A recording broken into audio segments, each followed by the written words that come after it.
Do Nick and Nate Diaz both deserve to be in the UFC Hall of Fame? That's what we're going to talk about today. Listen, Nick and Nate Diaz, there's no question. These guys are iconic fighters in the sport of mixed martial arts and provided some legendary battles over the years. But do they deserve to be in the UFC Hall of Fame? I mean, after all, they weren't UFC champions. That's what we're going to talk about today. And we did a poll on the YouTube channel. We had 65,000 votes in just a few hours. So thank you all for the input. And we're going to get to that in just a second. But first of all, a little bit of background on the UFC Hall of Fame. The UFC Hall of Fame was founded in 2003. And it started off with Hoist Gracie and Ken Shamrock, rightfully so, getting inducted. And then it kind of had a reboot in 2015. And then from then, we've seen a massive input. Every single year we have a big ceremony, okay? And it's very important because we've got to remember the UFC, this isn't boxing, this isn't football. The UFC Hall of Fame is designed for one thing and one thing only, and that is to preserve the memories of great fighters and fights alive. Got to remember there's been a lot of new fighters coming along that bring a lot of new fans. Conor McGregor changed the game. Sugar Sean O'Malley bringing in a younger demographic. A lot of these fans that these fighters bring in, they won't know the names of yesteryear. They won't know people like Mark Coleman, Don Fry, Maurice Smith. The list goes on, okay? But the UFC Hall of Fame, that keeps them relevant once a year. And the main criteria for getting into the UFC Hall of Fame is, does this fight, or fighter more importantly, deserve to be remembered in 10, 20 or 50 years? Now, if you ask that question about Nick and Nate Diaz, I think we know where we're going with this one, but still. I was out here walking. Nick Diaz, man, choke me out, bro. I will continue. We've got to give a little anecdote here. Remember at UFC 244, which was Nate Diaz versus Jorge Masvidal, The Rock came on. He wrapped the BMF belt around Masvidal when he was the winner. But before he did that, he came out and he did a little press conference. And he talked about how he was going to do a feature film around one of the old UFC legends, Mark Kerr. Mark Kerr was the UFC heavyweight champion at UFC 14 and 15, back when they did tournaments. He said, myself and Seven Bucks Productions are going to make a film about the life of one of your founding fathers, the pioneering founding fathers, the smashing machine, Mark Kerr.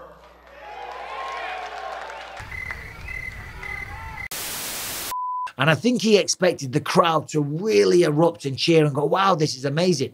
But the reality is, in the crowd, a lot of people didn't know the name Mark Kerr. And that, again, is why the UFC Hall of Fame is so important. And I'm not just saying that because I got to get a Hall of Fame trophy behind me, but it is cool. Anyway, as I say, we put a poll up, 65,000 votes in 4 hours. 74% of people said that both Diaz brothers, of course, deserve to be in the Hall of Fame. 12%, shockingly, said that neither of them deserve to be in the Hall of Fame. 10% said Nate, but no Nick. And 4% of people said Nick Diaz, but Nate should not be in the Hall of Fame. Listen, accomplishments inside the cage, they are key, but records and titles outside of the UFC also have to be taken into consideration. Kazushi Sakuraba, that is a legendary name in mixed martial arts. He only fought once in the UFC, but he had a fantastic career in Pride. He's in the Hall of Fame. As I say, there are no rules as to having to win a UFC title to get in the Hall of Fame modern era wing. Uriah Faber, he was the WEC champ. He went in 2017.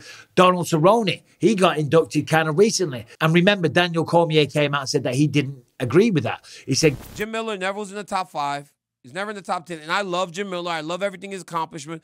But, bro, at one point, Cowboy Cerrone, who, by the way, I don't believe should be in the Hall of Fame, was the all-time wins leader.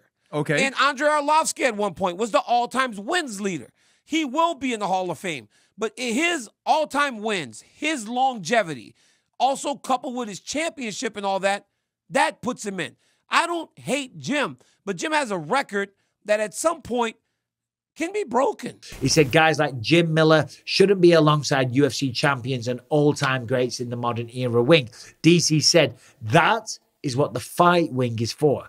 Listen, and no disrespect to DC, I kind of disagree with him there, but he's a champ and he's entitled to his opinion. So, first of all, let's talk about Nate Diaz. What has he done for us in mixed martial arts? Well, he's got a record of 22 and 13 wins. He beat the likes of Donald Cerrone, who is now in the Hall of Fame in 2011. And of course, the big one when he became a global superstar was when Nate Diaz went up against Conor McGregor on short notice, stepped up a weight class that took on one of the biggest superstars the sport has ever seen, right? And beat him. Hey, I'm not surprised, mother. choked him out in round 2 in a fight that nobody gave him a chance. I'll be honest, I wrote Nate Diaz off completely. I thought Conor McGregor was going to absolutely smoke him. There's no way in hell that Diaz is going to beat Conor McGregor. It's as simple as that. It just ain't going to happen, you know? And then afterwards, he said, hey, I'm not surprised, which is such an iconic line. And again, that's another reason why Nick and Nate have been so fantastic for the UFC over the years. There's something about them. They're so real. And I think a lot of people connect with that. There's no bullshit from them. Simple as that. And let's also remember that Nate Diaz versus Conor McGregor, that was one of the biggest pay-per-views that the UFC ever did. And then after that fight, he continued to be one of the biggest draws for the company. He was 8 times Fight of the Night winner. He had 10 submission victories, which is 4th most in UFC history. Recently, I partnered with a company called Legacy Precious Metals. Now, I know a lot of people are going through tough times right now, but if you are fortunate enough to where you have a few dollars left over every month to think about investing, then maybe investing in gold and silver through Legacy Precious Metals might be for you. Now, the stock market, if you follow that stuff, it's all over the place. In fact, it's plummeting right now. But precious metals, they've always held their value or even increased. So, of course, that's something that we're all interested in. Does it have to be a lot of money? It can just be a little bit, because it all adds up over time. Now, if you click the link, there is a guide there. It'll tell you all about investing in gold and silver, or you can give them a call and they will answer all of your questions at 866-933-0317. Now, let's talk about his big bro, Nick Diaz, right? A true legend of the game, a record of 26-10. Now, let's remember, he was the Strikeforce welterweight champion.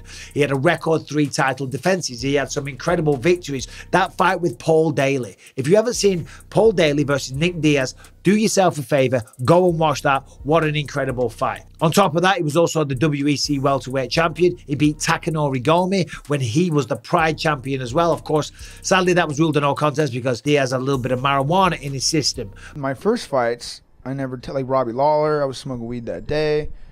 No way. I didn't think there was anything wrong with it. But he came back to the UFC. He was a Strikeforce champion. He beat BJ Penn. He fought for the belt twice. He beat the likes of Frank Shamrock. He made his UFC debut in 2003 and fought kind of recently against Robbie Lawler at UFC 266. So do these guys deserve to be in the Hall of Fame?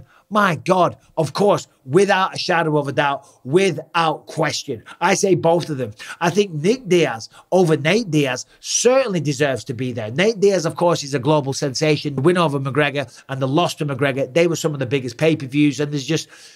people love the guy. They love to watch him fight. And by the way, congrats, Nate Diaz, because he just had the case dropped against him when he got involved in that little altercation in New Orleans. The district attorney will not be pressing charges because the guy was walking him down, coming at him in an aggressive manner. And you fuck around, you will find out. So fuck that guy. Anyway, so they deserve to be in the UFC Hall of Fame. When 20, 30, 40, 50 years pass, 100 years from now, okay? They deserve to be remembered. They stand out as two of the most aggressive, game, always ready, always came prepared, always in shape, dangerous in all areas, great striking, amazing submissions, and just a massive following. How could we forget about those people? I mean, if I get one of those, Nick and Nate Diaz certainly deserve one of them. So if I'm making the choice, they're in the Hall of Fame. Simple as that. Now, some people disagreed in the polls. Unlucky, buddy. Well, opinions are like assholes. We all have them. But, so that's what I think. Let me know what you think in the comment section. But the UFC Hall of Fame, how did we get here? I'm going to give you a bit of a history lesson here. So it started in 2003 with Royce Gracie and Ken Shamrock, as I said. Then it kind of got rebooted in 2015 into 4 separate wings. First of all, we have the modern era wing. That is fighters who turned pro on or after UFC 26, which was November 17th in the year 2000. This was the event where the modern unified rules began, okay? So that's why this is the modern era, because the modern rules. Inducted into that, we have the likes of Jose Aldo, Donald Cerrone, Khabib Nurmagomedov, Daniel Cormier, George St. Pierre, Rashad Evans, myself, Michael Bisping, Ronda Rousey, Uriah Faber, BJ Penn, and Forrest Griffin.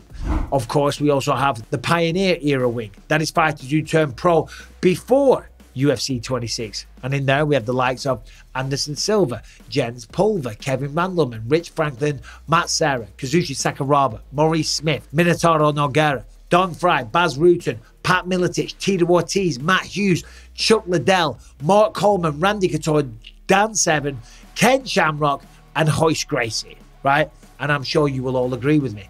Absolute legends. And again, it is only right that people like those names, those legends that I just read out, they have to be remembered. And then, of course, we have the fight wing.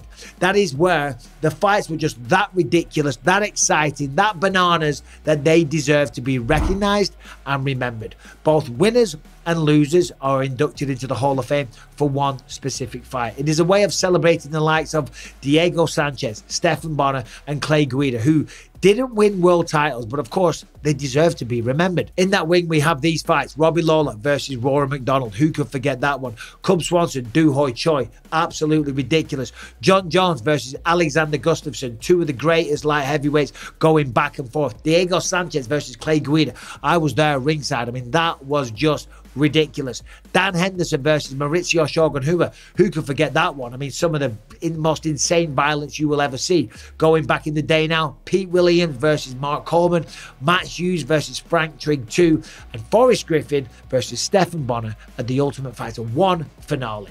And then, of course, that leaves us with the contributors wing. This is for outstanding contributions to the Ultimate Fighting Championship and mixed martial arts outside of the octagon. We have people like Mark Ratner, who was inducted in 2021, and he's largely responsible for the sport getting sanctioned by the athletic commissions, and that was a big turning point. Along with him, though, we have people like Art Davey, who was one of the founders. We have Bruce Connell, Joe Silver, legendary matchmaker, Bob Merowitz, Jeff Blackneck, and of course Charles Mask Lewis, who was one of the founders of the legendary Tap Out brand. Rest in peace to him. So there it is. There's a bit of background on the UFC Hall of Fame. But of course, Nick and Nate Diaz, do they deserve to be in? My vote is 100% yes, without a shadow of a doubt. I'll blow your mind on this one. I'd say Nick over Nate, but I say both of them deserve to be in there. Let me know what you think about that in the comment section. Subscribe, ring the bell. Thank you for watching, and I'll see you soon.